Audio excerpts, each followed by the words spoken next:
Welcome to Trinity Radio. He's Jonathan Pritchett. I'm Braxton Hunter. Yeah. And today we are going to be recommending very, very strongly for our atheist friends to stop it. We like being helpful. Stop what you're doing. I mean, I wish you'd stop all of it, but at least stop this. Well, what is that this? We're going to get to that. They won't. First of all, Jonathan, do you have anything that you want to say to open things up today? Hello, everybody. You're on the Pritchett cam. Okay, I needed you to say something, and you want me to fill time? You didn't have anything to say. Let's go to the comments then. Sup, Trinitarians? You want me to fill Derek time? Baylor. I can fill time. Oh, I have no doubt. Here I am. What are you other two? What are your other two wishes? That must be in response to something someone else said. Slam RN is here. Slam, you are so appreciated. Yes, I don't say it very enough. helpful. Aloha. So glad you guys are here. The Kalam has been debunked. Oh, that was great. Decades ago. Did you see yesterday on Capturing Christianity the A Lincolnist, which was Yes. Penn Gleeples? Yes. Yes. Well, he held up a game that he had created so people would know to support the A Lincolnist movement, and it was called Rubbish. Yeah. And Cameron's like, what would you call that if you use like American type language? And he said probably something like Debunked, which is of course the game that Rationality Rules created. Yeah. So, okay, let's go ahead and Hey, this can't help but be good. That's Professor right. Chris Dates. Hi, Chris with Date. us. Good to see you, Chris Date. Hiya. One of my favorite humans.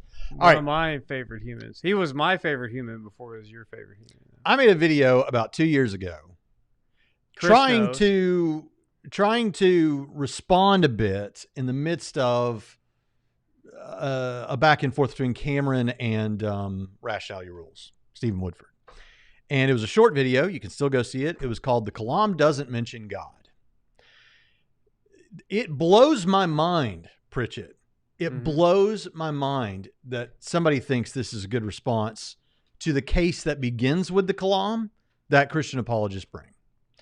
So, or that it never dawned on Christian apologists who've been using this argument that the word God is never in the argument. Yeah, it's not in the argument. No neither are the premises nor the conclusion. Noticed that We never thought about that. No idea that the words never contain God in any of those premises. You know, theists were using the Kalam for hundreds and hundreds of years, and then all of a sudden, an atheist pointed this out, and it's like, oh my gosh, how do we have missed this oversight? What? It's like the word Trinity is not in the Bible. Y'all have never read the Bible, you'd know that. Yeah, you know. Yeah. You know. I know because I used to be an evangelical till I was 13. Yeah. But I'm going to be snarky today. Listen, I told Pritchett before we started, typically between the two of us, he's the snarky one. No, I'm sweet. I'm the one who's polite and appropriate. Not lately. I could be friends with this guy and all these kind of things. And I'm still that person. But basically, there are a couple of different responses that YouTubers make to the Kalam cosmological argument. Not YouTubers that make videos, although some of them do it too, but the people in the YouTube comments. Welcome to the live stream, Bradley. And I value the people who make YouTube comments who are atheists here. And I've had great discussions with some of them. But for some of you who have learned just enough about the Kalam or learned about the Kalam from the wrong place, and your assumption about what it is and how it works and whether we have responses to the things that you come up with, it's not good. And as a result, what has happened is other atheists cringe when you say these kind of things as much as Christians do, if not more, because these are atheists making these comments. It's really cringeworthy, some of these things. And I can't. And so since they apparently aren't going to help you by telling you this, I'm going to tell you. I don't know that it'll change anything, but I'm going to tell you because I've said this in every imaginable way. I've said in the video, some of you are going to say this in the comments. Here's the answer to this. It's like it's not even seen. And this is not really something that is a issue that's up for debate so much as it is just, I don't know. Let's jump into it. So first of all, where does this come from? The notion that saying the Kalam doesn't mention God is a great way to just shut Christians down. Well, for YouTube atheist, it perhaps could have come from Matt Dillahunty himself. There is a much lengthier video where he interacts with his caller, and Dillahunty is very rude and shuts this guy and won't let the guy elaborate on the Kalam because he just wants to end it with Dillahunty just wants to end it with the Kalam doesn't mention God. But out of curiosity, was this clip taken before or after your debate? Before. It was before. Okay. But here's the 9 second. It's only 9 seconds. Here's the 9 second clip I made. That argument does not include the word God at all. No, but so it's not an argument for the existence of God, then, is it? And then he won't let the guy elaborate. So here's what I want you to say. Here's what I want you to understand. This is so silly. You're right that the Kalam doesn't mention God in the premises or in the conclusion, at least not in the formulation that is most often circulated. But here's the thing. Every time, without exception, that a Christian apologist raises the Kalam, they follow it by talking about what we can know about what the cause would have been. And they don't jump to it. They reason to it. And there's a very clear path that they use. And so it's kind of like what I've used before to describe this is, it's like if I said, well, cigarettes kill people. Cigarettes are deadly. Okay. Everyone knows what I mean by that. Now, I haven't given you enough information. I haven't argued for it. It's like there are thousands of cigarettes within, whoops, didn't turn off my phone alarm or phone ringer. You're that guy in the movie theater that does that, aren't you? Yeah, but here's the thing. There are thousands of cigarettes within a block of where I'm at right now, I'm sure. You know what else is true? I could have a cigarette in my hand. I could even light that cigarette. Is it deadly to me at that point? No. One could, though I'm not advocating for this, smoke some cigarettes in their lives. And it still wouldn't be deadly to them. But everyone knows what I mean when I say cigarettes kill people. What do I mean by that? This is what's all packaged in that. What everyone understands. And that is if you put a cigarette in your mouth, light it, inhale the nicotine-filled smoke into your lungs, and you do that on a regular basis, there is a higher than you should be comfortable with likelihood that you'll get one of several possible major illnesses. Yes. That's what we're saying. Do I have to say all that every time? No, I say cigarettes kill people. Everyone knows what I mean. Everyone gets it. At this point, if you're the kind of person that would come onto a video, multiple videos about the Kalam and comment or say, oh, not the Kalam again, indicating to me that you have exposed yourself to the Kalam repeatedly and should know this. You already know what we mean when we say the Kalam. We mean the formal argument, and then we mean the analysis of what the cause must be like that comes after that. Everyone knows that. Every apologist who raises the Kalam does that. Okay? So it's just silly. And it comes off as a cheap opportunity to try to wiggle out of the force of the argument. Hey, So this is what I'm saying. Super chat from Z. Yeah, and you're actually, Derek is actually getting us to something that we're also going to cover. I have some of these comments that we're going to look at in this video, and I'm going to throw up some YouTube comments on the screen that were taken from my the little short clip I threw out this week, or maybe it was last week, with David Wood and myself talking about the Kalam. There were a number of atheists who commented there, and it's striking, and it encouraged me that we really need to make a video like this. But first of all, Zom is here, Theology and T with Z and C, or ZC. Thank you for that 35 ZAR donation. Yay. I don't know what the exchange rate is, but I really, really appreciate whatever amount of money that is. And he likes the bald guy bet. I do too. Well, that's good, because everybody saw the video of me and Pritchett that I put out yesterday that was actually filmed 2 years ago, and they're like, it's fat Pritchett and skinny Braxton. Now we got skinny Pritchett and fat Braxton. But anyway, okay. So let's get into some of these comments. All right. And I'm going to be paying attention to what you all have to say as well. But just so you know, if you're a Christian out there and you do have these kinds of discussions, here's my recommendation. And in fact, people won't see it coming, but this is the most clear way to say it. I'm going to give you a case that begins with the Kalam. By that, I don't mean I'm going to use everything we think of as the Kalam cosmological argument and then also a resurrection and all these other things. We'll talk about that later. But just when you're giving the Kalam, say, I'm giving you a case that begins with the Kalam. Then when they say, hold on a second, the Kalam doesn't mention God, you can say, never said that it did, so I'm going to give you a case for God that begins with the Kalam. That's the way I do it. Did it that way in my debate with Matt Dillahunty, and what did he say? The Kalam doesn't mention God. Well, I said the case that begins with the Kalam. So anyway, let's jump into some of these. Let's see what we got here. Okay, now explain how intelligence can exist without a biological or mechanical brain. Well, so let's just do this real quick. I'm sure that most of you are already somewhat familiar, but the Kalam cosmological argument is everything that begins to exist must have a cause for its existence. The universe began to exist, therefore the universe must have a cause for its existence. That gets you to a point where people, if they're persuaded by the argument, they say, okay, now, so the universe, we need to have a cause for the universe coming into being, because everything that begins to exist, the universe has a beginning. So then what do we do? Well, when we say the universe, we're talking about all space, time, and matter, then the cause must be spaceless, timeless, and non-material, because if it were those things, you have something bringing itself into existence, which doesn't work. So spaceless, timeless, non-material. And there are things like that, like abstractions, like numbers and laws of logic and things like that. But those things are descriptive. They don't cause anything to happen, right? So you need something that has causal powers and can cause something to happen that is spaceless, non-material, and timeless. And what would fit the bill? Well, in a state like that of spaceless, timeless nothingness. And Craig doesn't say this, or at least he doesn't say it much. I think I did hear him say it once, but I was glad to hear him say it because I've been saying it. I first heard J.P. Moreland argue this way, and Andrew Loki argues this way too. Andrew Loke.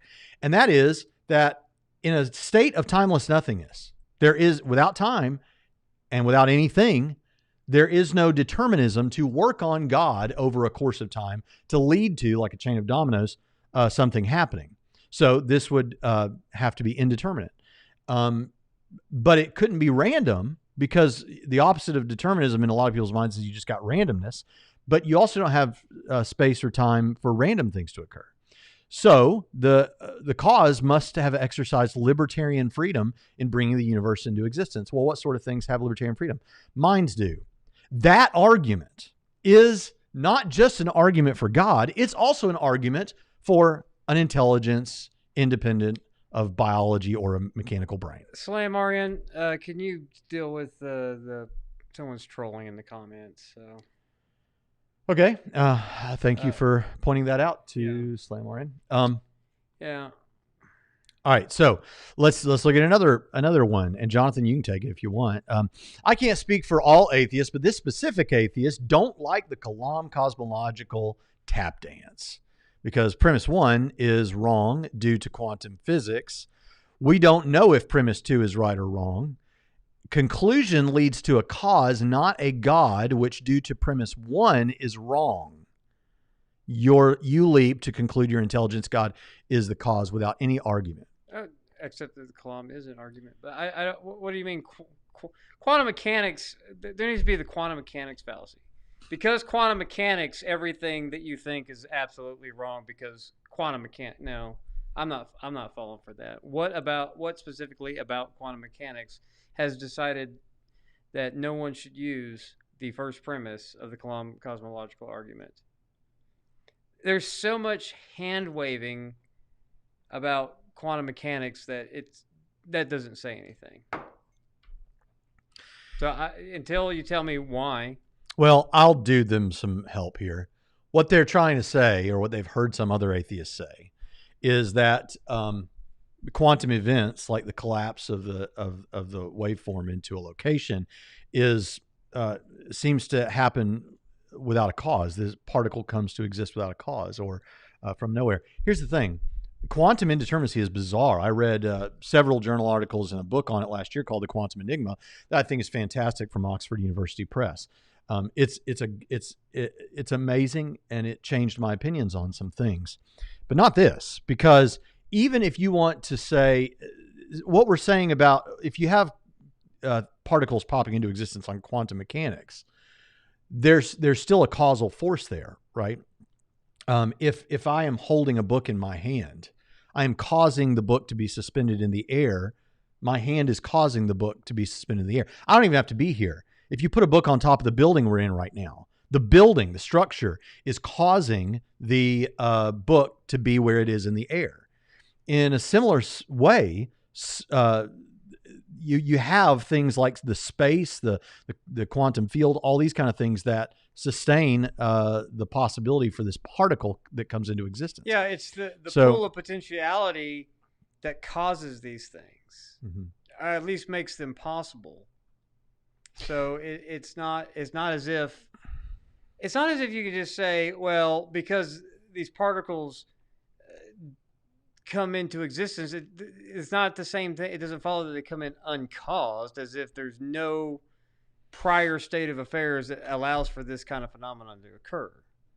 Yeah, you've got the causal categories in place even with that. Now, premise 2, he says, we don't know if premise 2 is right or wrong. This is a principle that I think people need to understand. They don't have to take my advice here. They don't have to agree with me, but it needs to be out there if it's not. When this person says, we don't know if premise 2 is right or wrong, I strongly suspect that the reason they think that is the same reason that a lot of people say we don't know what happens before the Planck time and we don't know what happens, is because you're thinking of physical sciences. Yeah. And there are arguments from science that support the notion that the universe has a cause, obviously. Yeah. But there's no multiverse model. There's no comparative model of that has ascended to dethrone, an absolute beginning of the cosmos.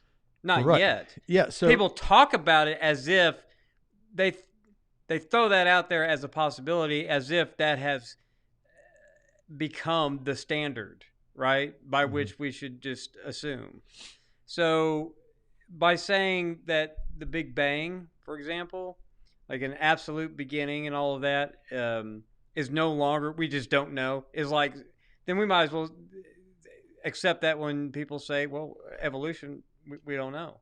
But the same people who would balk at saying we don't know about evolution have no problem balking at premise 2, and I think that's because it's the equivalent pretty much, and to me that's motivated by ideology rather than evidence. Yeah, and so this now, or we can just accept the fact that we don't know about evolution. I mean, there's other theories out there. So now, the best defenses, I think, of the Kalam's premises Or come from philosophical, philosophy. anyway.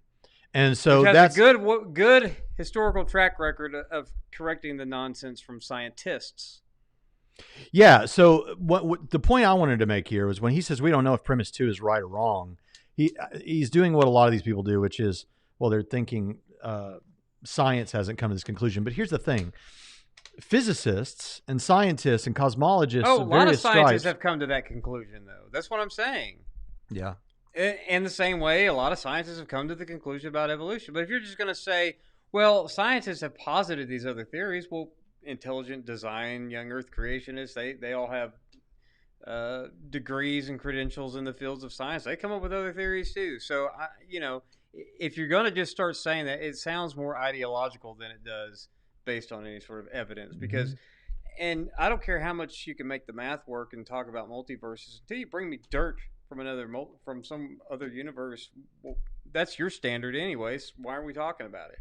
So just hold them to their own standards on that one. Yeah, but the point I wanted to make here is the physicists and scientists and cosmologists are ill-equipped in many cases, not in every case. Some of them are philosophically minded. Many of them are ill-equipped. Like their discipline doesn't give them an advantage when we're talking about these philosophical concepts. So the idea is that the universe can't be past infinite. There has to be a beginning for a number of reasons. One, if there's no beginning, then there's nowhere to start going from to get to the current moment. Secondly, if you would have to cross an actual infinite amount of causal events or temporal moments to get to where we are today, and you can't cross an actual infinite number of things like that. Because no matter how much you cross, you've still got infinity to go. It's the whole, you can't get to infinity by successive addition. If Jonathan had as long as he wants to count and he started counting now, he'd never get to Aleph Naught, right? You never get to infinity. So that's the reason the universe had to have a beginning. At least one good reason to think so. So anyway, we're seeing stuff left and right and center here. Let's go to another one. And once again, the Kalam rears its ugly head. Okay, now, at this moment, I'm assuming this person has evil Braxton interacted. With his Kalam argument. Yes, has interacted with the Kalam so much they know it as well as William Lane Craig does. You'd think the Kalam gets you to a cause, and then the apologist immediately jumps to God, to a God. Okay, is that true? That we get to, so the universe must have had a cause. So there you go. That's God, right? God's the explanation.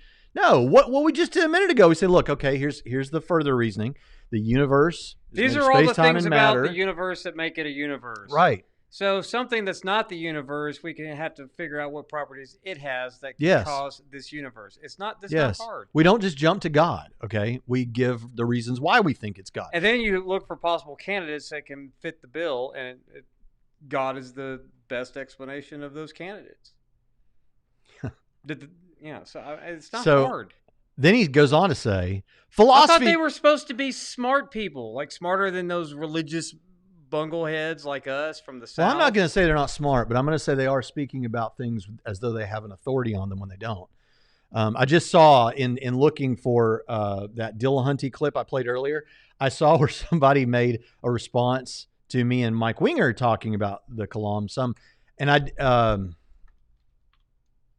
I was trying to see if I could grab his name real quick off the top of my head, but he makes, it's like the second video I've seen. I haven't watched all of it, but the last video he made about me, I watched all of it. And it was a series of examples of him kind of agreeing with me, but then basically going meh the whole time. But in the comments, you have like certain people who are big critics of our show who really can't stand us, who are saying all kinds of things like, I don't think either one of these guys know anything about the Kalam and all this. And I'm thinking, it's like we're going to get some questions here in a moment. Well, I'll just save it because there's something I really want to say about that when we get there. Okay, he says, philosophy doesn't prove an existing deity. Science does. Excellent. This guy thinks science proves an existing deity. Don't need to go any further. Okay, then, yeah. Praise God. You don't like the Kalam, but you believe in God. Step. But he doesn't believe in God. What he's trying to say is, if there was a way you were going to prove a deity, it would be through science. Why? No.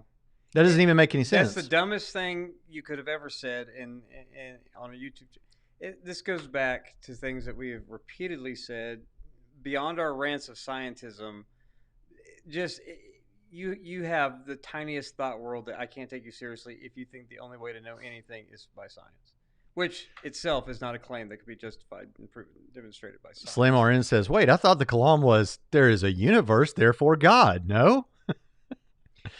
That's how you get Well, the I thinking. think, yeah. I'm like, there's a universe. You're of God. granted. So I'm fine with that because, everyone's heard the Kalam by now that's interested in these kind of things. So if you're talking to somebody that you know, one of these, oh, great, here comes the Kalam, then just skip to that and just say, the universe, therefore God. And you've heard the Kalam before, so, okay, we're done.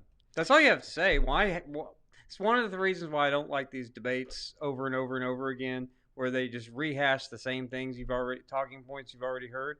No, you know what's coming, so you better bring something, Yeah. Otherwise just skip to the end. And then he actually had more in this comment. I just cut out the relevant part because you have a lot to get through. But he says, tell me, how do you get from here it comes. Are you ready? Mm-hmm. This is the thing. I mean, there's a lot of things here, but this is the principal thing I'm trying to get atheists to stop saying. How do you get from there's a cause to the cause is the Abrahamic God?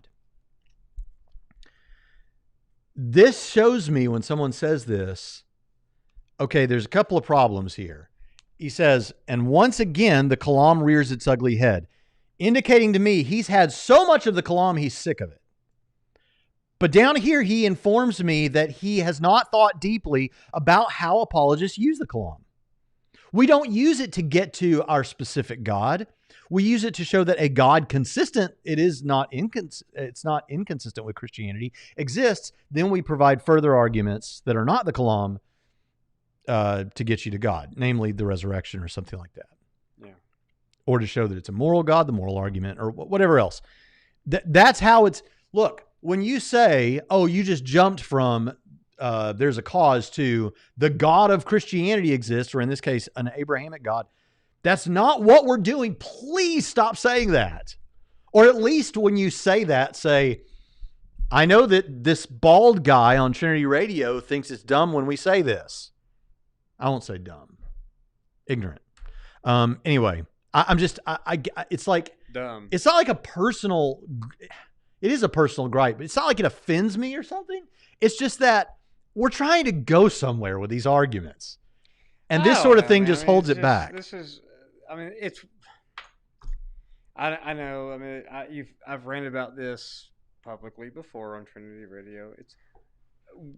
We spend too much time on atheists who aren't worth the time. Atheists are worth the time. People are worth it. They're image bearers. Yes, I'm not talking about that. I'm talking about the level of attention and content we provided is not worth the time. They're the fewest in number and not the most numerous out there who don't need Jesus, and other people have better things to talk about than atheists do. But Zom somehow now boss. Now Zom is posting from his Zom. He says, and thank you for that super chat. Another amazing 35 Czar. Do you think the Kalam works better in an A or B theory of time? By the way, I do not like Pritchett because he did not finish his First Peter series. No, I have not finished my. Did not means I'm dead and there will never be the potential for another First Peter series. Have not is not the same thing as did not. Yeah. Well, that aside, I think it works on A or B theory. There was a time where a lot of us would say that the B theory would cause major problems. I think Craig still kind of, I don't want to speak for Craig, but I think Craig, he obviously advocates an A theory. And I think one of the big points of reasons why he defends it so seriously is because of that he thinks or thought that the Kalam didn't do so well on a B theory of time. For those that don't know, an A theory of time says what exists is the present right now. The past did exist. 1967 did exist. It doesn't exist anymore. The future will exist. It doesn't exist yet, but what exists is right now. So that it's like we're moving along through time. Whereas the B theory has blocks, the time block. It's like all of it, like 1967 is real. 5 minutes from now is real. 5 minutes from now is real. 30 years from now is real. So that kind of hospitable to time of travel. If there were such a thing as a time machine, there's actually a 1967 for you to go to. So these places, these things are real.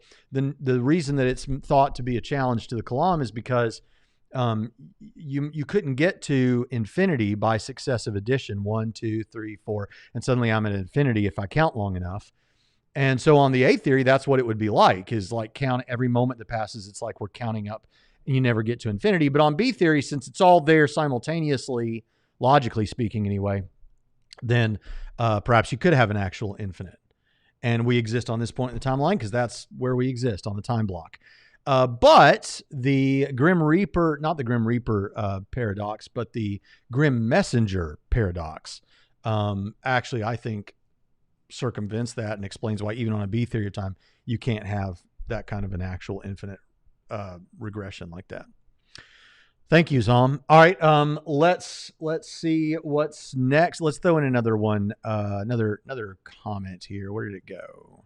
So if we are absolutely sure that everything that exists has a cause, then what caused God? Oh man, Pritchett, big stumper. What's wrong with that?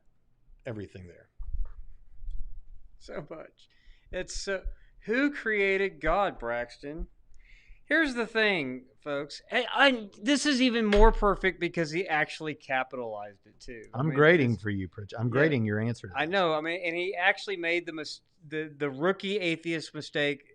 Besides asking who created God, is he actually put God in all caps? Because what that shows us is if you understand capital G God, what anyone like Braxton Hunter or Jonathan Pritchett is talking about when we mean God, inherent in the definition itself, inherent in the word God, especially with a capital G, because we're not talking about Thor anymore.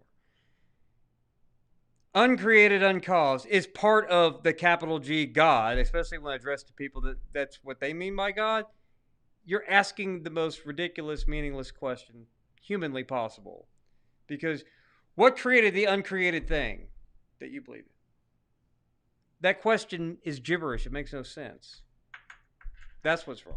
That is, but one could challenge that and say, well, yeah. God exists by the necessity of his own nature. That's true. Some would say, he is a necessary yeah, but you're being. just defining God in nature such that he doesn't have to have a cause. Well, that's what we mean. If we wanted to talk about something else, we'd give a different definition for it. I mean, there's pantheism, panentheism, finite theism, deism, all kinds of different, all kinds of godisms out there. But what we're talking about is this one. If you want to talk about another God, I'm not like other Christian apologists. I'm happy to talk to you about Zeus and Thor and whether or not I believe in them. Yep. So good answer. But I'm just saying, that kind of question, especially with the capital G, which we appreciate. Let's kick it to Air Church to follow up on the wonderful things you just said. That is not the premise. Everything that begins to exist has a cause. This commenter made a fundamental mistake here of thinking that premise one was everything has a cause. It's everything that begins to exist has a cause. Right. Why is that relevant? Because the claim is there has to be a necessary foundation for morality. There has to be a necessary foundation for reality that must explain its own nature. Right. The claim is not everything has a cause.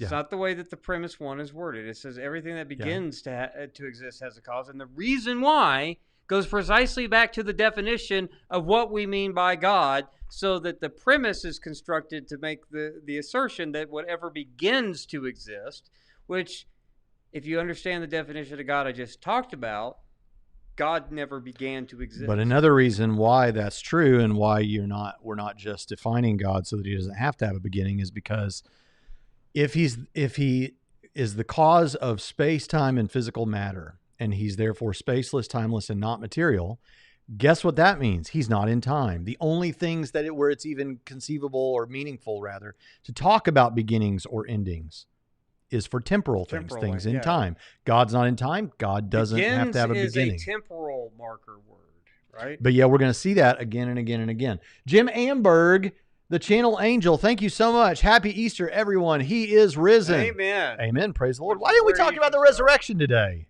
Because we're like those churches that do counter-programming at Christmas. Okay, here we go. Because it's stuck in your craw. This was in my craw a little bit. What have I done here? I've opened too many things. Replace universe with God in the Kalam and you're back square one. Same problem. What is he saying? How would the Kalam look if you replaced universe with God? Everything that begins to exist must have a cause for its existence. God began to exist. Therefore, God must have a cause for his existence. Well, whatever you want to say about the validity of that argument, the problem is, again, you're making... You're saying nonsense language by saying the cause that is timeless must have a beginning when you can't have beginnings in a timeless We'll give state. extra credit for the scare quotes and the lowercase g. So, yes, talk to me about that if we're talking about Zeus and Thor. Titans, everything that begins to exist must have a cause. Zeus began to exist. Therefore, Zeus must have a cause. Right. That works. Works for It even works about the fictional concept. We go through a lot of them. So, with your quotes and the lowercase g, you're right. Because I don't know what you're talking about then. But when a Christian apologist is talking about defending the existence of God, the Christian apologist doesn't mean some scare quote lowercase g that could be any number of potential deities that exist in the world. Yeah. Jeremiah Apple says, these Friday live streams are always a highlight of the week. Keep up the good work. Happy Easter. Thank you so much. I appreciate that. I do too, but let's talk about how uninteresting your life must be for that to be true. Derek Baylor says, how do you feel about Craig's thought that God is now in time once he created the universe? I'm fine with it. I'm atheist. I agree with what he says, except for one thing. And he might actually agree with this. I don't think so. I think God is timeless. God is timeless without creation. Yes. God is timeless now. The thing is, God is aware, because of the A theory that I affirm, God is aware that for Braxton and Jonathan, it is 1:41 on Friday. Is it? Yes. Already? God's aware of that. So in that sense, he's in time, in that he knows at every passing moment what's going on. So in that sense, he's in time, and that's the sense in which it's meaningful for Craig. Yeah. And I'm fine with that. Okay. I mean, I'm actually still open to B theory, but I claim A theory now, but I'm open to being convinced. I'm not like, I am an atheist. I'm not a fence sitter. I think most physicists are believe in B theorists. I'm open to it, but there's some problems with theory, but I'm open to it. Okay, did I get? Okay, yeah. First, since we don't know everything about the start of the universe, if that is even the right word, we can't say that it had a cause. We simply don't know enough. Even if you grant that it had okay, so on the first point, I think that's presuming science, like what science tells you. In philosophy, I think you can get to some of these things. Like, I love how Josh Rasmussen says, not about this issue, but he says about something else, the contingency argument in that case. He's talking about how, I know that it seems like that is a really far out place to be able to get with human reason to something like that, like the cause of the universe. But I think if we build a sturdy bridge of reason, we can get there. And I think we can. I think that's amazing. So philosophically, I think we can get there. The fact that scientists, not all of them agree, that's okay, fine. I don't know what plumbers think about it either.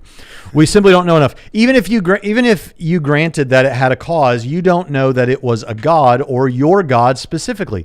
Don't have to know that it's my God on the basis of the Kalam. I've got other arguments to establish who this God is, like the resurrection argument. Even if you grant that, what was this God's cause? Already answered multiple times in this episode. I don't understand why that it is so difficult to understand why some of these are gaping holes in the logic here. Well, maybe now you know. I don't know. I don't know if everything exists had a cause. Even if I was to grant you I don't know premise that either, one, but I know that everything that began to exist yes. does. That's right. He messed up premise one again, like Air Church caught. Even if I was to grant you premise one, that they did, that still doesn't get you to God. Just because something may have a cause doesn't mean that God or an intelligence is the only answer to the question of what is the cause. So we've laid that out. Here's something. The other guy that did the response to me about the Kalam, this was the part that I saw. He says, he had me talking to Winger about how other things that have been posited that are spaceless, timeless, non-material, and all that. And Winger said maybe a teapot, you know. Well, Dillahunty has said before, universe creating pixies. And so I mentioned that. Winger then says, well, hold on a second. Pixies are like physical and material and in space. And I said, oh, but these are special pixies. And I laughed. And the guy pauses it and he's like, look at them laughing at the idea that pixies could create the universe. And he's like, of course, I don't believe they did either, but they should laugh at their own belief. It's like that. It's only normal to them. It's been normalized to them. That's why it's funny. I'm not laughing at the notion that pixies created the universe. I'm laughing at the idea that once you say they're special pixies because they're spaceless, timeless, non-material, have minds, all these kind of things, you've just described God. You're just describing God and calling like God you a said pixie. In your debate, though, you need to Occam's razor off a few of Yeah. those. Yeah. But And then he had issues with, well, you believe in a Trinity. And it's like, I established the Trinity on other grounds completely apart from this. Trinity's one God. It's just, even people who I think others in the YouTube community think of as, and I think are, like really knowledgeable about some of this stuff, the things that they're criticizing, it's like, I'm not sure how much you, like, are you familiar with the responses to what you just said? Yeah, I don't know. it's the theological equivalent that you mentioned, the Trinity, is like the amateur hour Muslim or the amateur hour oneness Pentecostal who says the Trinity means three gods. Father, Son, and Holy Spirit are all God. That's three, so that's gods. That's plural. And you're like, no, you're making a very, very basic pre-K categorical blunder about the difference between the category of being, which there is one, and person, which there is three in the Trinity. That's a basic. I mean, by the time my kids could started kindergarten, they understood the difference between, because I would talk to my kids about the Trinity, and I'd say, do you understand what the categories? Do you understand being? Do you understand person? I'm a person, you're a person. And they instantly, my kid, but maybe my kids were cut above everyone else's, which could be. But they understood that. They've never had a problem, and they've never made a simple pre-K categorical error ever again about the Trinity. But you'll hear paid apologists make that. Mokin7 says, your debate with Dillahunty has two L's, by the way, happened years ago.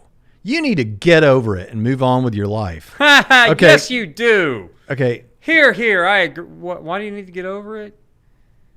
Well, I don't respond. understand. I don't actually understand that. I wanted to agree with it, but now I don't. I'm confused. Well, let me respond to it. I was going to say, why would I not? Dillahunty just 2 or 3 days ago referenced his debate with Mike Lycona. That happened longer ago than my debate with Dillahunty. I'm proud of what happened, of how God used what happened with Dillahunty and the people that have come to Christ after viewing that debate. I'm proud of, why wouldn't I reference that? I'm proud of my debate with Dan Barker and how God's using that. The only thing in Braxton's past that he refuses to talk about is blinding lights, which is to your shame. I know. Why would I did that and prepared for that so that there would be a resource like that? Of course, I'm going to refer to it. That's the whole reason I did it. Now, I could say something really snarky about why atheists might not want me to talk about the Dillahunty debate. I can tell you, because Dillahunty got his rear end handed. We won't go there. We're not talking about that. Just because something may have a cause doesn't mean that God or an intelligence is the only answer. What evidence do you have? So we already answered this. Once you describe what it is, you're describing a mind independent of a body that is sufficiently powerful. Yeah, but how can you have intelligence without a hunk of biological goo or a computer? Right, because this argument is also an argument for that. Right, because once you unpack that biological gunk and computers are part of what's contained within the universe, you can think that. Well, you forgot to explain as part of the unpacking why it has to be a personal, intelligent being, but that's part of it too. Adam Coleman, thank you so much. Keep killing the game with great content, fellas. Thank you. Keep killing the game with great content. But yeah, thank you so much, True ID. Y'all go subscribe to True ID Apologetics. Adam Coleman is the best. When was the last time, Moken? When was the last time I heard Dillahunty reference my debate? Well, I'm not. I wouldn't reference it either. Is all I'm saying.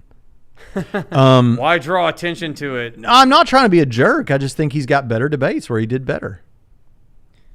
Premise 1, black swan fallacy. Even if I were to grant premise 1 and 2 does not equal God, you believe a magician recited a magic incantation that poofed everything into existence from nothing. Okay, do you believe that there was no magician or hat or rabbit in a hat and it all just came from nothing? I mean, I don't know what you believe. That's worse than magic, actually. I mean, you kind of hint toward it with premise 1, black swan fallacy, but that presumes that we defend premise 1 inductively, which is another mistake everyone makes. That everything has to have a cause because everything we've seen has. Not everyone, Braxton. Now you're sounding like me. Okay, you're right. I'm being rhetorical. But the reason that so many people make this mistake is they think the reason we think everything that begins to exist must have a cause is because everything we've seen begin to exist has a cause. And that is great gravy to pour on top of this thing. But the reason is because a state of timeless nothingness. Nothingness has no properties, no powers, no potentialities. If it has some capability to make something come into existence, then it's not nothing. So that's but wait, the back when before they gave up the goose on the smart atheists, not our commenters, but back before the who created God was we have some smart beard stroking atheist would think that he made something thoughtful. Now it's well, there's several different definitions of nothing. You need to go listen to Lawrence Krauss. Yeah, Godless Engineer just made a video about it. He's like, Braxton, you don't understand nothing.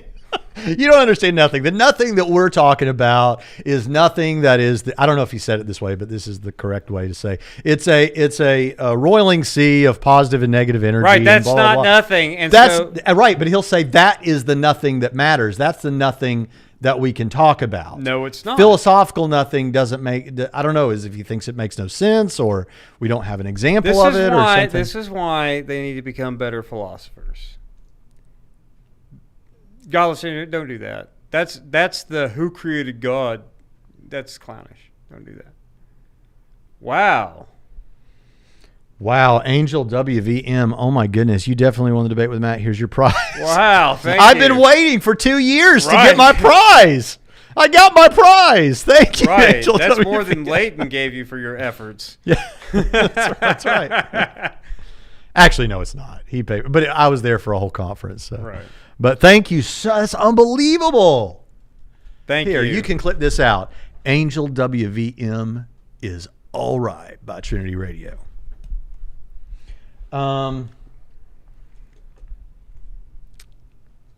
Anyway, let's see here. Done Mind Onion. No, we've got one more, I think. Mind Onion says, is the decline in church membership in the U.S. the consequence of insufficient debates like Braxton's? Then Braxton just isn't debating enough, maybe. Well, here, thank you. To a person who I think is an atheist.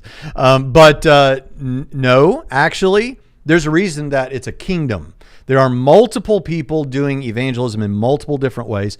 Debating isn't even the way I typically do evangelism, but we need all of God's people exercising the gifts, talents, and abilities that God has given them in order to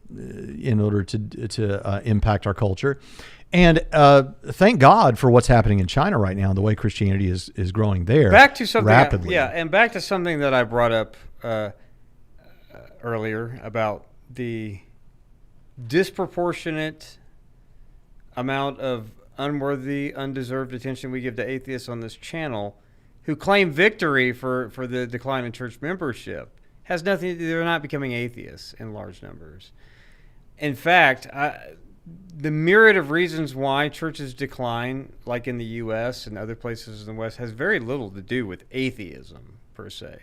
There's a whole myriad of problems that I think if atheists and intellectual reasons were why people were struggling with their faith and leaving the church or just giving up then we would have deployed Braxton and William Lane Craig to all of these little churches, youth groups, and talk to the kids and give them all the whiz-bang apologetic arguments against the big atheist baddie, which to me is like just another turtle on your way that you can jump on the shell and move on in Super Mario Brothers, because I think atheism is that insignificant compared to other issues that we could be addressing and should be. But I know that's what we have Trinity Radio Extra for. But I'm saying the church decline, that's a serious topic that apologists need to refocus their attention. I mean, some Christians should learn 1 Peter better. And it'd be great if we had a resource for that with Dr. Pritchett teaching. Back to apologetics. Brando says, if the multiverse is true, isn't there a chance time could be eternal into the past, given a universe could exist prior to any universe? Not according to the model that, what is it? The Borg-Guth-Vilenkin model. Guth-Vilenkin model. But which people say they don't. I mean, well, everybody will say that that one of the guys Borg held up a sign that contradicted their claims there. But actually, on Free Thinking Ministries, because I know people are going to post that on Free Thinking Ministries, Tim Stratton's thing, there was a guy who wrote a great response citing everything about the theorem and what that guy had said prior, and then pairing it with that and saying this makes no sense. So.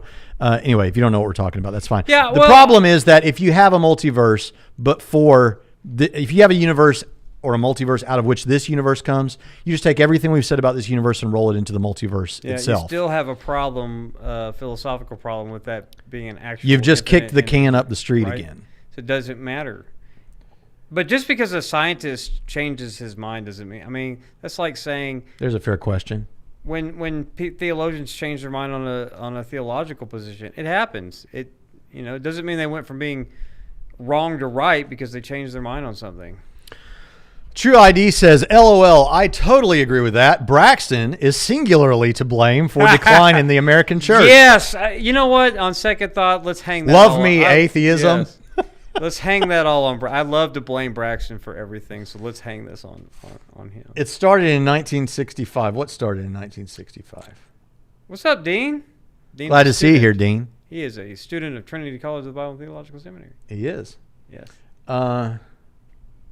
Let's see. Any other questions? Have I got through everything? And I think everything? he rides motorcycles, too. I'm pretty sure he has. Yeah, I got through everything. Awesome motorcycle. And sweet. I used to ride motorcycles. My wife won't let me now. You used to be cool. My wife won't let me now. Don't you believe in like female empowerment? I got to listen to my wife, man. Derek Baylor has a question. What about your thoughts on presuppers that would lambaste you for using arguments like this to put God on trial and argue for deism? Were you going to touch on that? No, but one of my closest friends from the internet world is Eli Ayala. Everyone should go subscribe to Revealed Apologetics, his channel. And he'll tell you, and Bonson would say, that there are actually, presuppers will actually use evidential arguments on occasion. Those are not off limits for most presuppers presuppers like... There are sensible presuppers. The issue is not presuppositionalism. The issue is always what presuppositionalist. And like you said, what are my thoughts on the presuppers that would lambast? Not that all would, but the ones that would lambast us for... That's stupid. It's just stupid. Stop being stupid. Stop saying stupid things. Well, here's what quit making presuppositional apologetics, which I like, an embarrassment. Derek, here's what I tell students at Trinity who are presuppers and have an issue or ask questions about this. We don't really have presuppers at Trinity that throw a fit that we're giving evidential arguments. They're sensible, but what I tell them is I say, look, most presuppers are Calvinists, and not all, but most are, and not all Calvinists are presuppers. R.C. Sproul was a classicalist, but let's just recognize that most presuppers are Calvinists, and on Calvinism, they often say that preaching is important because God uses means, right? He uses means. And how shall they hear without a preacher? God doesn't have to, but he does. That's how he does it. Calvinists will say this, okay? All right? Apologetics done right is preaching. Because what is preaching? To preach is to proclaim the truth. That's what preaching is. So, a presentation of the gospel message, because good apologetics includes the resurrection. Amen. Because Christianity includes the resurrection. And, points out the sinfulness of the world, including the person to whom you're speaking as well. So God can use the means of preaching apologetically. Using apologetics in a preaching context, and what we're doing here is preaching on that definition. is a means that God can use, because the only difference really is we're giving the relevant facts about the gospel message. The difference is we're using arguments and evidences instead of illustrations and PowerPoints. Yeah, see, this idea, difference. You're not putting God on trial. That's such overblown rhetorical nonsense, because you're not putting God on trial. What you're doing is you're saying this is what we believe, and here's some things that back up what we're saying. That's not putting God on trial. That's giving a demonstration that the God that we affirm, here's support for that. We're not just making this up. It's not. I don't understand that you're putting the non-believer in the position to sit in authority and judge whether God exists or not. No, nobody thinks that, but presuppositionalists. Well, the Freed Thinker podcast, which is Tyler Vela, says, here is one presup who loves the work y'all do for the kingdom. Thank you. He's a California boy, but he condescended to us to say y'all. Some presups do need to stop being stupid. Yeah. Pritchett and I agree finally. Wink emoji. Yeah. Thank you, Tyler. Tyler, we agree on a lot of things. And thank you for the super chat, Tyler. Yeah. See, everyone go listen to the Freed Thinker podcast. Go Just check it don't out. become Calvinist. Here's where we disagree, Tyler. I don't care if you become a Calvinist, just like I don't care if you go be Catholic. Still agree with me on that one? Trinity he Radio. doesn't even agree with me on that one. He's like, I do care if you go be Catholic. Right. I care if you become Calvinist. I care more if you go become Catholic. I don't care if you become. You're going to be like Tyler and Chris Date. Awful. Don't be like Chris Date. That's terrible. Well, it's not like, look, I love my Calvinist brothers. I think it's wrong. I got you now. No, Tyler would say the same thing about Pedal my backwards, position. my friend. I'm not. Tyler would say the same exact thing about my position. And that is simply that he wants people to believe true things. He doesn't think my position is true. I think his position is false. I want people to believe true things. And I think Tyler would agree with me and be like, yeah. And you all going to make it to the pearly gates believing dumb things. Every Christian will. Yes. On the Kalam, which I think is great, Ivan J. asks, what do you say to the objection that just because the universe consists of time, space, and matter doesn't mean they couldn't exist before it? So, when we say universe in this context, we're talking about all contiguous physical reality. Mm-hmm. That's why when we say universe, we're talking about if there's a multiverse, the whole thing, not just when people say our local representation of the universe. Okay. When we say universe, we're talking about the whole thing. If there's a multiverse, that. Anywhere you find time, space, and matter, that's what you mean. That's part of the universe. We're calling that the universe. So there could have been time, space, and matter prior to our local representation of the universe. Yeah. But that would be a further aspect of contiguous physical reality that still needs an explanation in precisely the way that the universe does. Now, I do like Dr. John Bloom at Biola. He's the archaeologist/physicist, 2 doctorates. And how cool is that in archaeology and physics or whatever?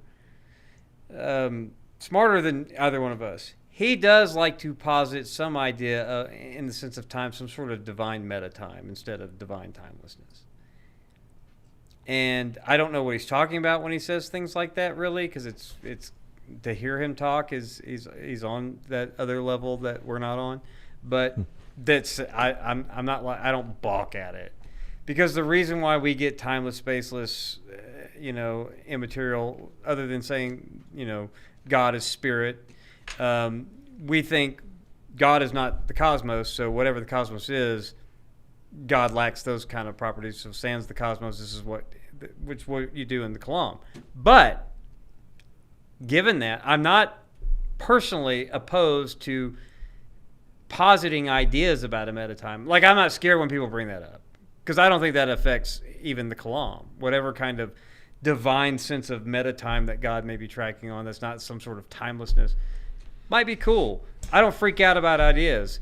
Open theists pretty much say this, posit something similar because they think that God is from everlasting to everlasting, is not timeless. But Dr. Bloom's not an open theist. He's a physicist and an Indiana Jones guy. So those ideas are already out there. They don't freak me out. Shannon Q is in the chat. Welcome, Shannon Q. Brando says, what's the best way to tell a non-believer who learned deterministic thinking from a Calvinist that we don't need to believe that, but do still believe the gospel? Okay, well, then now, first of all, I actually, believe it or not, So free will and determinism has been a big part of what I use in debates. And after a debate, I actually told an atheist who said something like, I'd like to believe this, but I'm a determinist. I actually told her, I personally think that determinism is false. However, that should not be an impediment to you becoming a Christian, because there are many Christians who are determinists. Mm-hmm. So I'm fine with no, I'm not fine with it, because again, I want people to believe true things, and I don't think it's true. But I'd rather someone be a Christian than worry about whether determinism is true or false. Of course. But on this point, if to answer your question, I'd say, well, to the person, why do you think that determinism has to be true for Christianity? What's making you say that? Let them tell you. And if they don't know, then say, well, it's not. that's how I do it. And whatever they give you in terms of scripture or reasons, you respond to those. Most of the Calvin, and I came out of a Reformed, I came out of a Calvinist tradition. I don't even like to say, I came out of a tulip dispensational tradition. Mm-hmm. But in that, in all my experience with what is commonly called Calvin, I'm sorry, John MacArthur and Steve Lawson, my old past, they're not even Calvinists. They're tulipists. They're anyway, that whole thing. That was my background. These folks, I never once heard them present a gospel that was all about determinism and limited atonement. It's just, we're all sinners. We stand in the judgment of God, but God sent his son, Jesus died. It's the same message. So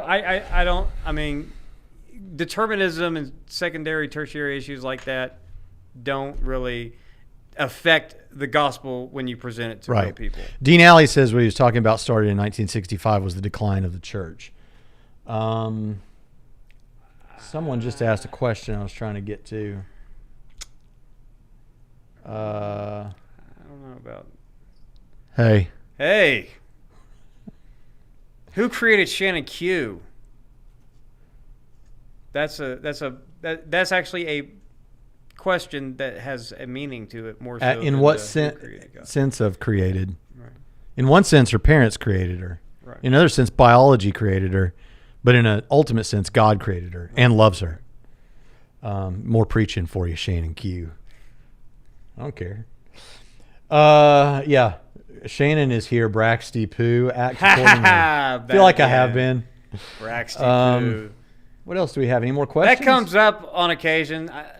Just in case that hasn't gone anywhere, Shannon. So we thank you for that. Still appreciate that one. Camera needs to be closer to Pritchett's face. Here we go. have a Pritchett cam. Peregrine Pritchett Knight. cam. Just one more time. What? Look, just Pritchett cam. That's what we have this for. Yeah. See, it even says Pritchett cam. Yeah. Peregrine Knight. GBYB. I am me instead of him. What does GBYB? Huh? What does GBYB mean? Anyway, I am a presup. The way I see it is I'd have to ask my kids about those. The foundation evidence. I don't understand those things. Listen to him though. It's like the foundation evidence is the walls and the roof is the truth. Does this analogy work? Sure, for presuppers. For presuppers, that's how I said that. It works for presuppers. Thank you for that donation. I think that's a good version of presup, because I don't know why when we have incredible evidence like we have. Yeah, Scott Oliphant's fine with that kind of thing, James White one time said, if you're going to use something else, if you're going to do these evidential stuff, this classical stuff, you better be really smart. You better be it's almost like he thought we didn't have good evidence when he was saying it. And I'm like, don't you realize that God does exist? You believe that, so there's incredible evidence that God exists. I don't even understand what that argument is, because anytime you present the fact that every other worldview has borrowed capital or no foundation whatsoever, absent the truth of Christianity, how that itself doesn't count as an evidence for which they're sitting in judgment of God over or whatever. That's why that stuff's nonsense, because even that is itself evidence in the demonstration that other worldviews either borrow capital from Christian theism or lack a foundation. So I don't really understand. I've missed this question. Kelvy Cuello says, "Do you think over your performance?" and sit in judgment over God and weigh whether or not they think that this God you're talking about is necessary for their ideas. It's the same thing. So I don't understand that. Maybe Tyler can help us out. Have all you want, Pritchett. Go. No, that's all I had to say. Is, Tyler, help us out. What is this? How is that fundamentally different? He's not ate up about it. I know, He'll but he knows that world. So what I want to know is, what is there? How do they explain that there's a fundamental difference, that all the stuff that they're saying that I agree with about them borrowing capital, or they can't give an account absent the truth of Christianity? I agree with that. I'm presuppers, right there with you. But what you're doing, that's also that's giving a demonstration, meeting them at their level, coming down and explaining to them in terms that you think, and they have to sit in judgment over God, whether or not that God is necessary for all the things that they want, that they don't think that they need your God for, or not. They're still sitting in. How is it fundamentally different? He's nice. He's a smart guy. He gets what you're saying. Yeah. Kelvy Cuello says, do you think Calvinists have any ground to claim middle knowledge requires that God learn new information versus his attribute of omniscience? No, and Bruce Ware doesn't agree either, and he's a middle knowledge Calvinist. Right. The thing is, when we talk about it being middle knowledge, that's a logical ordering. That's not. It's not like there's actually a moment where he doesn't know what is right. It's happening. A logical. He knows all these things eternally, timelessly. All Calvinists that are smart and know what they're talking about don't say this, because all Calvinists know there's natural knowledge and free knowledge. I mean, it's been known for centuries now. This stuff's been hashed out. All that Molina was doing was sticking middle knowledge right there between God's natural knowledge and God's free knowledge and the formulation of the decree. So God doesn't have to learn any information. There's no time in which he acquired new information, because God's timeless, right? So you could just say, take out middle knowledge. God acquired new knowledge. The free knowledge, that's like, if you're going to say that about middle knowledge, you have to say the same thing about the free knowledge God acquired after he put it together in his mind. But you can't say that because it's all atemporal. Right? That's how that all happened. So, no, there's nothing about middle knowledge that God's learning from knowledge that he already had innately, because it was already known. It's logical sequence, not temporal. And if you want to argue that, then you have to say the same thing about free knowledge and natural knowledge. So, there you go. All right. That's not the issue. Go watch my question to Tim Stratton, which I think this logical ordering, where the problematic lies with that, as far as a logical dependence upon performing an action and having an attribute. But I flesh all that out for Calvinism and Molinism in my discussion on Molinism, my quibbles with Molinism with Dr. Tim Stratton. Brando says, how would you respond to the moral argument? How would you respond on the moral argument to someone who says morals are simply emotions? There is no law. Emotions are simply produced from chemicals in the brain. Well, so basically, this is someone who's saying that our sense of morality is subjective. Oh yeah, punch him in the face. That's the old snarky answer to this. The point is, you punch them in the face, they will respond with ire and like, how dare you? Oh yeah, but that's just emotional. Just don't get emotional about it, right? Well, here's the thing. I didn't do anything wrong. You just don't like it. Go being emotional. I just go back to a principle of incredulity, where you just this borrowed from Richard Swinburne's argument from Religious Experience, where you just say, look, if I have inside of me a belief, an intuition, we should say, it's an intuition that seems impossible to doubt. Not that it is impossible, but it seems impossible to doubt. Then I'm justified in maintaining that position until overwhelming evidence comes from the other side. So this is the way you can more formally structure that, is to say, look, any premise, anytime someone wants to argue with me that morality is not objective in the way that I intuit it is, one or more of their premises in their argument are going to be less obviously true, less plausible then, which means likely to be true, than my immediate awareness that morality is objective.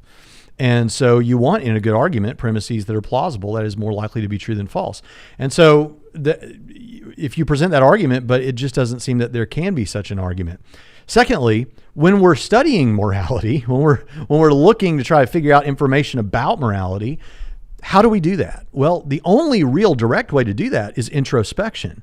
The morality is something that seems to be a part of what humans do and humans think about. So the way you study it is to introspect and think about its nature as it exists for you. So that's not an unimportant or illegitimate way of going about it. No, you missed the point, Digital Gnosis. It doesn't confirm their theory because they believe that something bad has actually transpired that I should not have done. That's where you're missing it. It's like J.P. Moreland said. You find something that somebody cares about, a relativist cares about, you'll find a closet objectivist every time. Find their little thing. And all of a sudden, objective moral duties exist. Okay. Maybe environment or how we treat the LGBT community. Find whatever their hot button thing is, and moral relativism vanishes every time. Because the free thinker talking about presuppositionalism, man, because those kinds of precepts think that the issue is the apologist is encouraging the unbeliever to use God-given reason to evaluate if God exists or not. I think it's silly because he goes on. Somewhere he might go on. There he is. They need to use God-given reason to even understand the language the precept is using. Right. So Pritchett is right. That's encouraging them to sin, to think about evidence any more than just talking to them. You're right. That's so, so come on. And it's fundamentally no difference in what the evidentialist or classicalist or whatever. See, I don't even, okay. Pritchett has no idea about undergrad theories of ethics. You're right. I have no idea about all that stuff. This is what he does. You know, in my undergrad, when I read that Poemen book, I was just like, what is all of this about? I'm going to go eat Cheetos. I have no clue about now, see, all that undergrad here's stuff the thing that I learned in my undergrad and in my grad classes. When you comment on a live stream, to the people running the live stream, it is an expectation of reality that they are going to talk about what you just said, or talk about other things that have to do with you and the live stream. When I do this, certain people feel like it's not fair. And it's only fair if we have this big open discussion on someone's channel. I didn't ask you to comment on my live stream, but if you comment, Pritchett might say something to you. All right. And there are certain people that just go around. And I'm fine with you making comments like that. I mean, obviously you have no idea about all the ethics classes and what my library looks like. You don't even know who Louis Poemen is, but okay. No, I've noticed that certain people will go around to apologetic channels. I wonder if his textbook, even though I wonder if that's still, I mean, that's how long ago. And they'll complain about like when apologists use terms like that are specific, like if we talked about panprotopsychism or something. Or that one word I can't pronounce correctly. Doxastic. These sorts of individuals, there are a certain sort of individuals who will run around and say about that apologist or comment, and they don't know. It's obvious they don't understand these philosophical. They don't know. And it's like, I don't know what they're talking it's like, you protest a little too much. It might give something away. There are channels. Let me just say this. This is me getting something off my chest. So little. There are channels out there that I listen to because they're atheist channels that I actually enjoy listening to. And I even enjoy when they're talking about me. Hey, Tommy. But here's the... Yes, there's just bad press in internet YouTube land. Come on. Runs more people to our channels. And that's why we do this. And here's the thing. Right? There are certain channels out there that I enjoy listening to, and I would love to make response videos to them almost every time they release a video, because almost every time they release a video, they make the same sort of fundamental mistakes that the people in this video made. And your subscribers go up. But I don't respond to that because it's not necessarily part what of God it is wants because for me. On days like today, you try so hard not to be as obnoxious as me, right? I'm really trying. And if you were to go down that rabbit hole to get all the clicks that you can possibly get and all the subs that you'll possibly get, if you did that very thing, you would end up like me. That's what would happen. And nobody wants that. Is that what you're saying? No, I think there's a large number of people that want us to both just be unhinged beasts on here, just ripping people. Benjamin Handelman, you weight-losing crazy man, thank you for that $5. I so appreciate it. Have a blessed Good Friday. Now, I didn't mention his weight loss, which means he hasn't lost anymore. Huh. How do you... Man, Pritchett low-key loves Calvinism.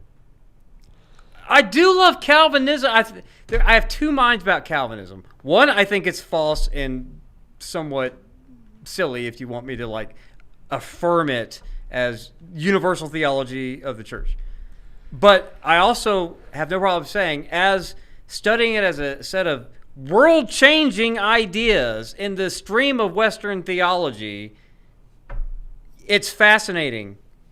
And there's a reason why Calvin now Tyler's here. Belongs Hold on, in the Tyler. canon of Western books. Tyler's right out there. Yes. And you said something snarky about Calvinism one time like this that ate him up. Don't do it again. We like Tyler's cool, man.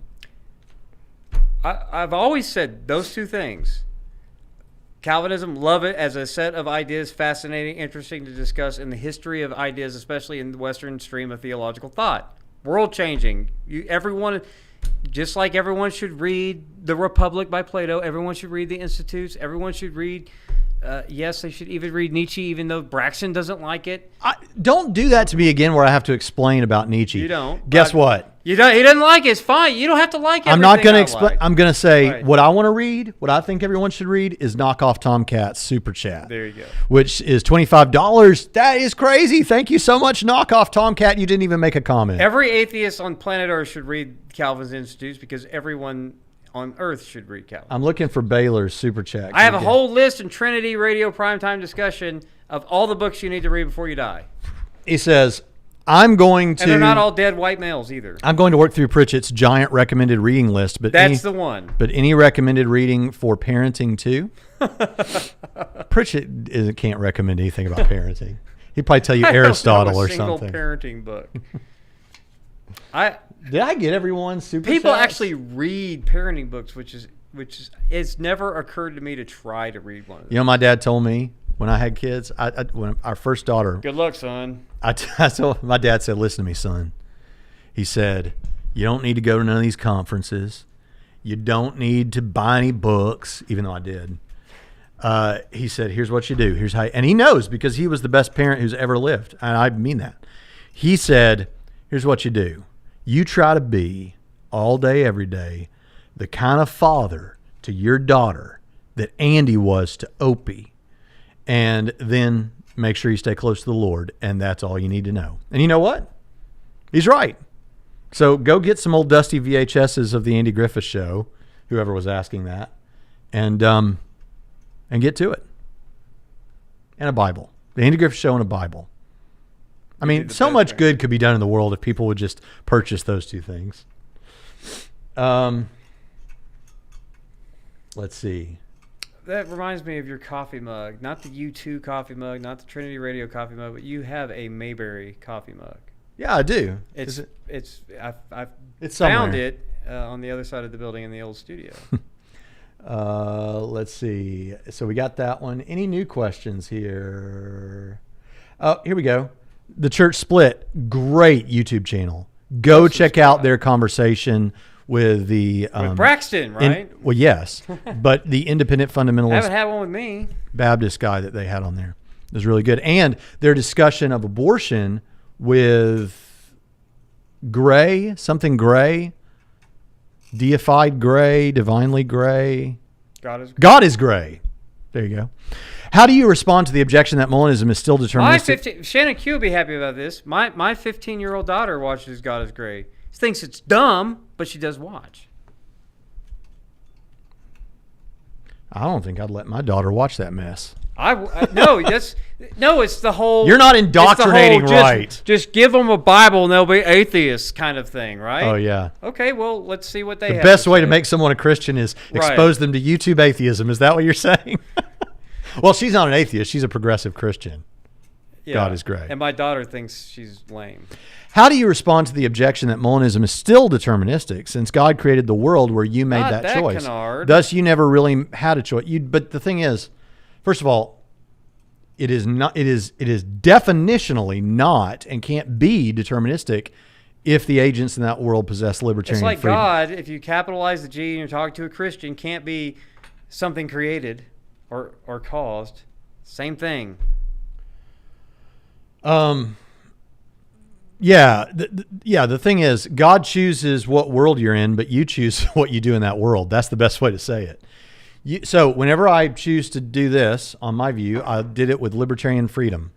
But there could be other worlds where I didn't do this, but instead I picked up the U2 coffee mug. Joshua Tree, as a matter of fact. But God selected, if I had only picked up this one, to actualize the world of free creatures where I freely did this. Now, is that determinism? No, it's definitionally not determinism. I understand the criticism, though, because it seems like it's approximating something like determinism, where whatever I end up doing is what God decided I would do. But he chose to actualize a world according to worlds where I freely make those decisions. Yeah. So in the actual world, I freely made all those decisions. So some people may not like that, but I still think that's a satisfying answer. I'll accept it as a self-loathing Molinist. You're a self-loathing Molinist. Israel of Wisdom Media. That's almost as cool as the knockoff Tomcat. Israel of Wisdom. Have you guys interacted with the theodicy of appreciation by comparison? If it works, would you leave the free will theodicy?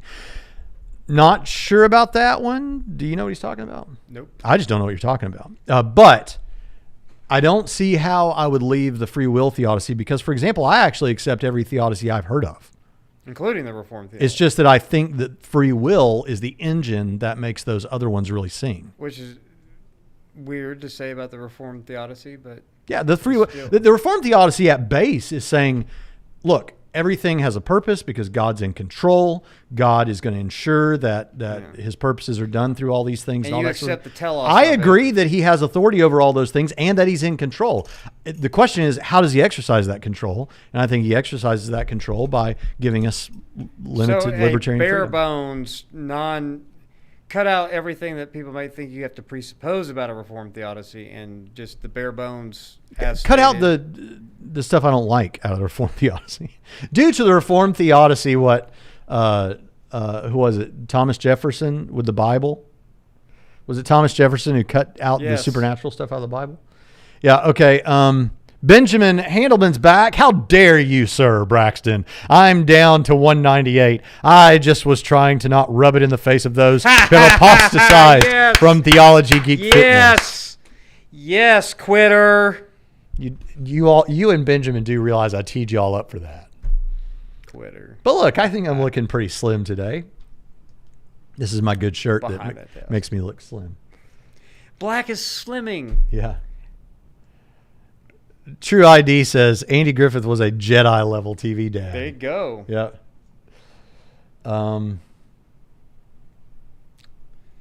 Yep. Pritchett and I are besties today. Yep. Pritchett, are you guys still enjoying this? Because I'm just like floating through the comments now.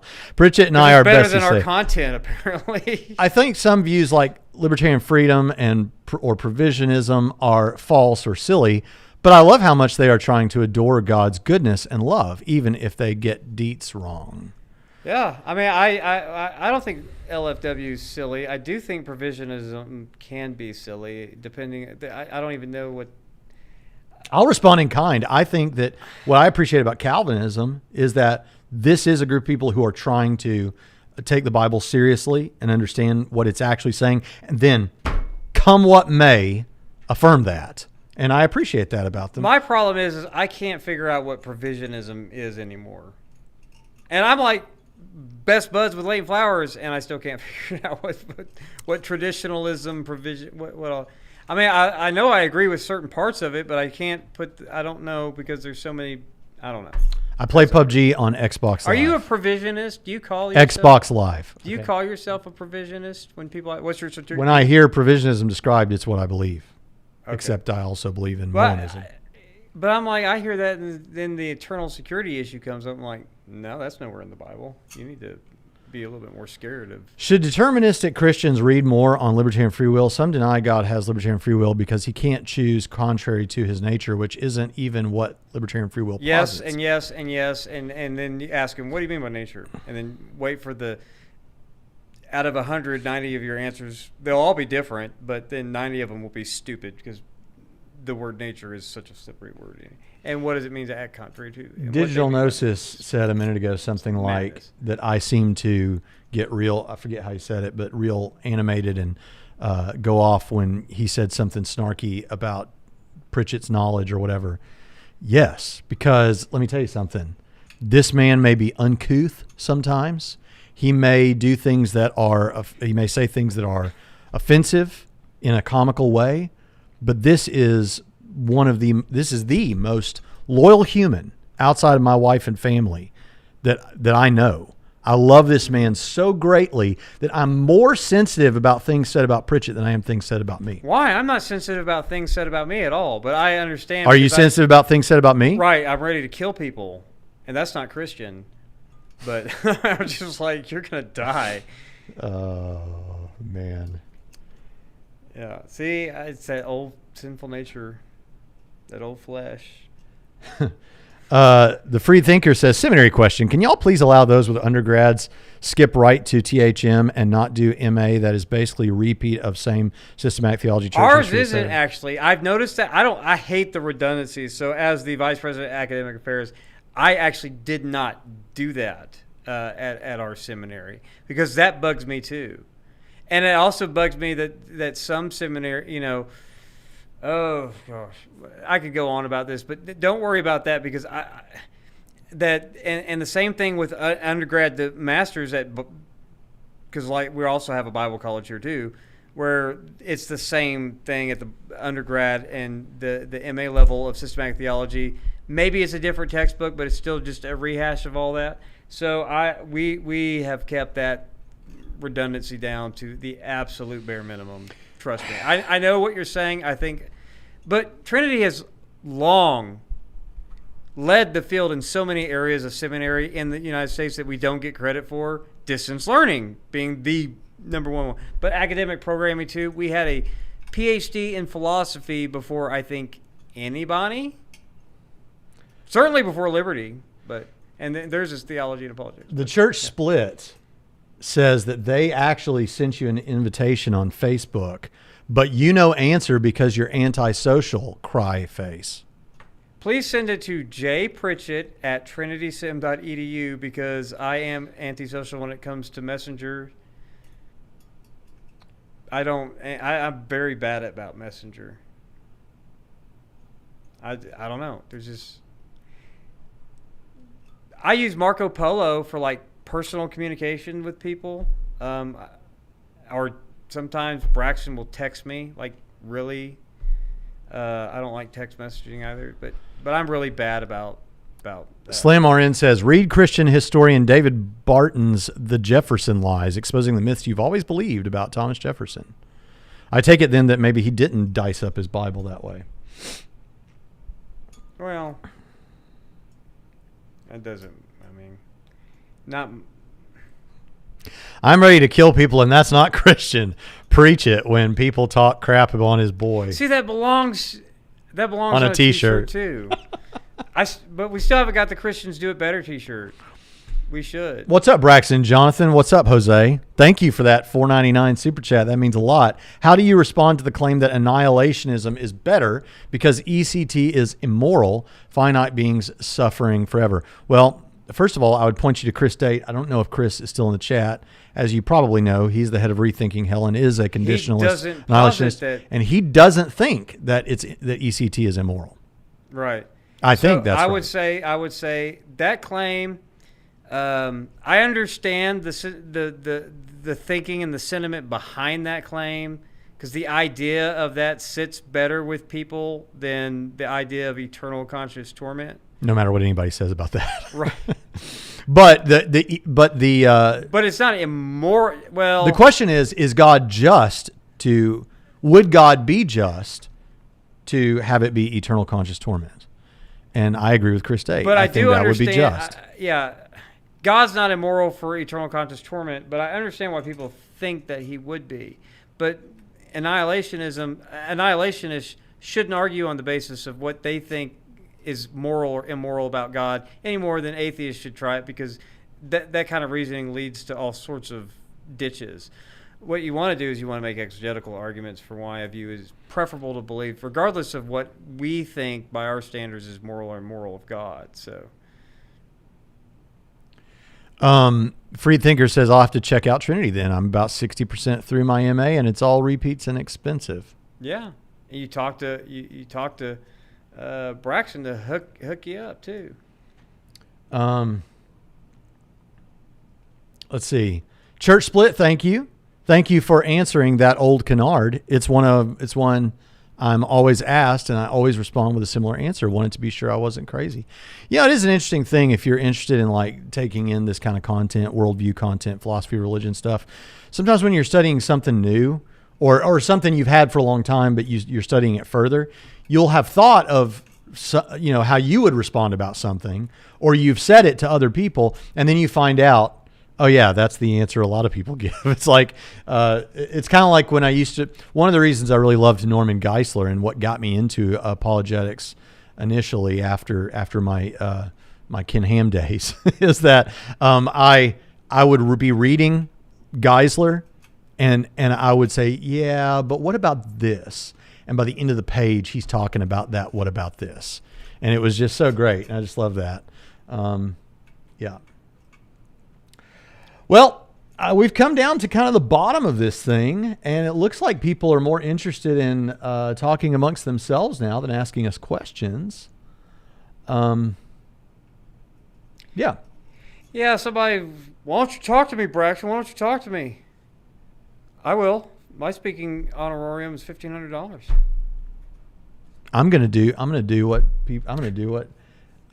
We're going to put this up on the screen. Do you guys at Trinity, presumably, have a computational neuroscience postgrad degree? No.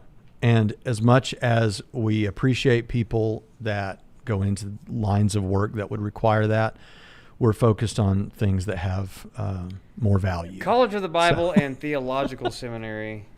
It's in the name. It's in the name. Yeah. Well, that's that, man. That's a show.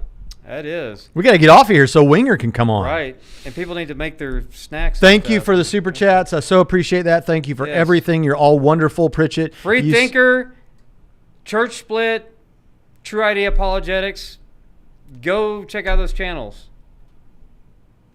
Well, I now see, but I can't shut it off now because someone gave us a $20 super chat. There we go. And it's one that I'm interested in. We could talk about this. Is it ethical to pay into healthcare that covers abortions for other people if it's cheaper than Christian alternatives? Can you contribute to Christian anti-abortion ministries to even the morality? Interesting. I'm not laughing because that's absurd. I'm laughing because it's interesting the situation we find ourselves in. Here's my answer. Same thing about your car insurance. Same thing about your barber. Same thing about everything. If there's a person in your church that cuts hair, that charges $3 or $4 more than super cuts or great, these chains, you go to your brother or sister. One of them get the haircut. Godless haircut companies. Well, yeah, as a former, I will say that Great Clips and then the sports, these places are go to the extraordinary clips require extraordinary expense. No, extraordinary haircuts require extraordinary barbers. And so you should pay a little bit more than go and get your Supercuts discount $7 haircut day. Yes, you should go pay a little bit more to get, if your car insurance is a little bit more, to buy from the agent that goes to your church so that he can also feed his family. And you go get your oil change at the guy with the auto shop in your church so that you can help your brother or sister feed their families. Yes, you should always do business with Christians, especially if they're in your local congregation, if not your denomination or just wider, Christian service. Of course. Yeah. The only exception I make to that is if it's coming down to Netflix or PureFlix, you always go Netflix. So I have inconsistencies because Netflix isn't killing people that I know of. Well, I'm just saying you don't always give to the Christian thing and not the secular thing. Because I'm just saying if it comes down to Netflix or PureFlix, you go with Netflix every single time. The Church Split says, I can't control the money once it's out of my hands, but I will do my best to always financially support moral institutions, even if it costs me. There you go. And same thing, but more, and even more importantly than national plan you buy into is support the local businesses of the people in your local churches. I'm not an expert on this, obviously, but those Christian groups where it's kind of like you kind of share each other's burdens, I think it's kind of biblical, and I like the way they do it. Yeah, unless the thing that they're doing is garbage, which that's a, I mean, if like the barber gives terrible haircuts, yeah, you don't go to the, but why is he not doing it as unto the Lord? And then that's another issue. So, why do the books on that column behind you change every couple of weeks? I never touch those books on that column. I used to back when they were different books, back when this all had more of a geek flair to it. But once I changed it to these old books, these are like Bible commentaries that I don't use because I have it all on Logos now. So, but I don't mess with those now. If they're changing, it's because Pritchett's coming in here when I'm not around and moving them around. Just to mess with people. All right. Yep. Winger. But there's no winger today. The no winger today. Derek again. Derek says, quick, keep sending them super chats so they can't stop. Yes, I agree with Derek. Like, I don't do this for the money. No, you don't. No. I do this for the money. I want to say something about this. We've made that clear. He doesn't do it for the money. I have no problem saying that I do it for the money. Pine Creek recently said... I hope he clips those things out and says, see, he only in it for the money. That's why I say stuff like that. Well, Pine Creek said just a couple, maybe this week, I think, he said, Braxton, he said, oh, yeah, someone asked him, do you think Braxton's just in it for the money? He's like, oh, yeah, he's in it for the money. He says, now, I do think he actually believes all this stuff, but he's in it for the money. Yeah, I'm actually not in it for the money, but if you send me money, I won't send it back. Oh, does he mean YouTube or Christianity in general? Like... Who knows? I mean, everyone's got to have a job to pay the bills. Braxton believes this stuff. He's fortunate enough to be president of a seminary and be able to have a YouTube channel for which people throw money at him for reasons that escape us. What's the problem? That's just hating. That's just hater. This is being a hater. Silly. Yeah. Well, okay. Looks good. I like Thanks, to feed everyone. my kids, so I do things for money. Don't give any more super chats because we're going to shut it down. I don't understand why that's such a bad thing. If you do give super chats after this. Do you like food, shelter, and clothing? Yes. Whatever you do to provide food, shelter, and clothing, part of it's you do it for the money. I was going to say we love what we do, but money's nice. I was going to say, if you give super chats now, I won't get to them because we're done. Yeah. But I love you all. You're wonderful. You're wonderfully and gloriously made. Yes. Whoever made you, and we know who ultimately made you. But with that, we've enjoyed it. But I have to find the place to do this. Yep. And Pritchie, you got anything else you want to say? Ha ha ha! Put it up there. Put it up there. What? The super chat. I said I wasn't going to do that. Right, but I said do it. Never caught you live before. Well, we're glad you barely caught us live. Hello. How might you respond to someone who identifies as a non-theist? I see nothing to indicate anything supernatural in the reality around us. Cheers. So I see all kinds of supernatural stuff around us. A non-theist might be an agnostic, might be an atheist.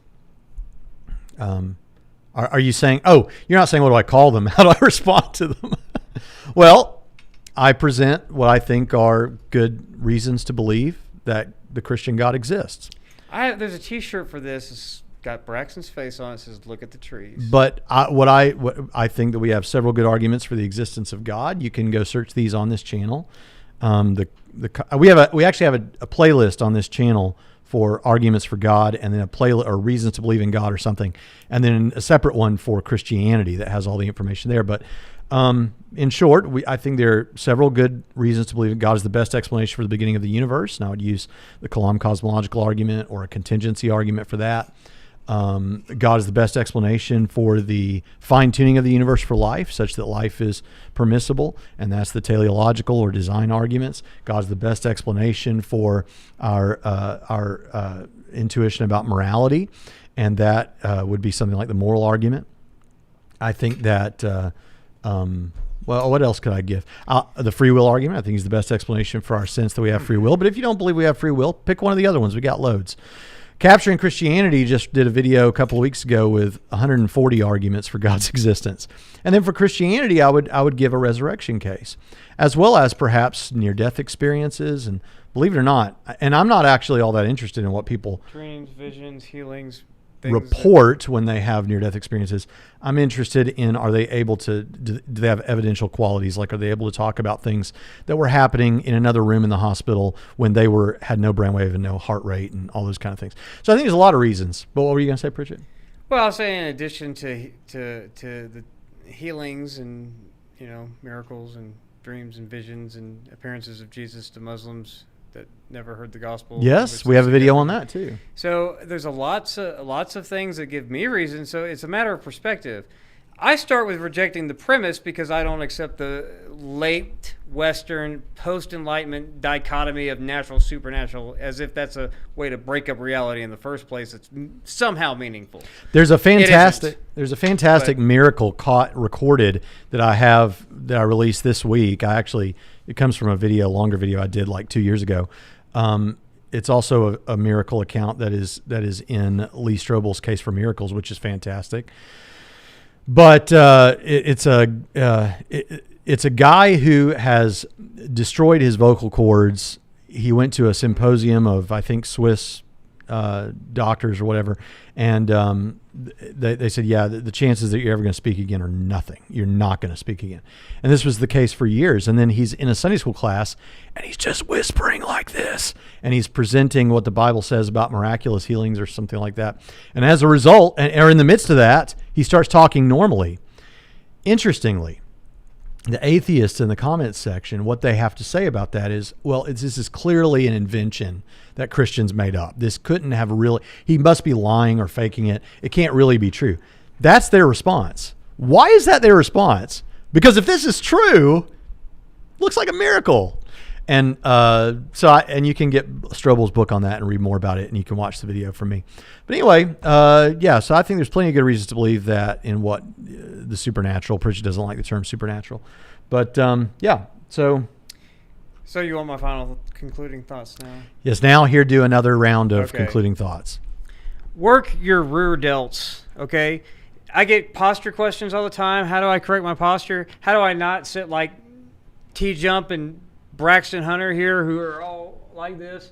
Work your rear delts. Your rear delts pull your arms back. If your arms are back, it gets your back more upright and you have better posture. So do rear delt exercises every week, at least twice a week, until your posture is better. Have good posture. Don't be a Braxty Poo or T-Jump and other YouTubers who are like this all the time. There you go. Well, posture is important. I don't know what you're talking Especially about. as we age. Oh, look at you now. Rewind the tape. Posture is important, especially as you get older. And Braxton, now joining the over 40 crowd, needs to correct his posture as well. Peebo Thulu says no. In all caps, no. My response is, show me the medical information. By which I think they meant medical. Listen, pick up The Case for Miracles by Strobel, and also pick up Miracles by Craig Keener. This gets brought up a lot by apologists for darn good reason. This guy got information from all over the world from miracle claims. He has all the data there. You need to check that out as you're making your decision about whether the supernatural exists. All right. Well, now I'm going to say this has been fun. I've enjoyed it. But we'll see you next time on Trinity Radio. I didn't add any music. Where's the music? Ah, there it is.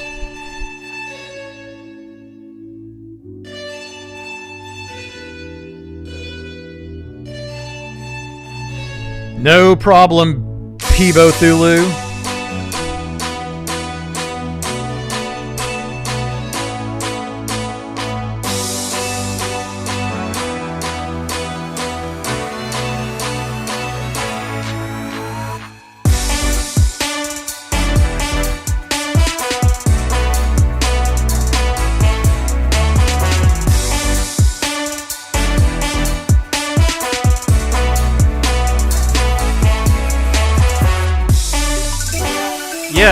can do scap raises when you're on a dip stand or parallel bar, and you can do scap pull-ups, and you can do scap push-ups where you're just pushing up and down, just using your scaps, not bending your elbows. So that is important. Thank you for bringing that up.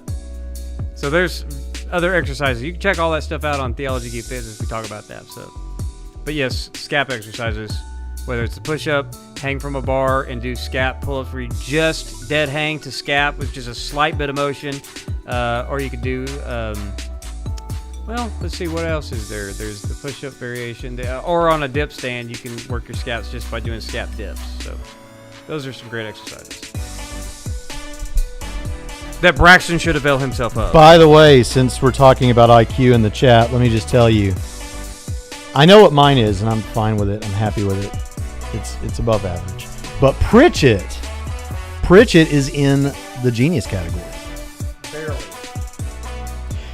And Dan Barker, who I debated last year, is in the, I think it's called the Prometheus Club or whatever. You have to have like 167 IQ, which is crazy. I don't have that. Pritchett doesn't have that, but he's not far.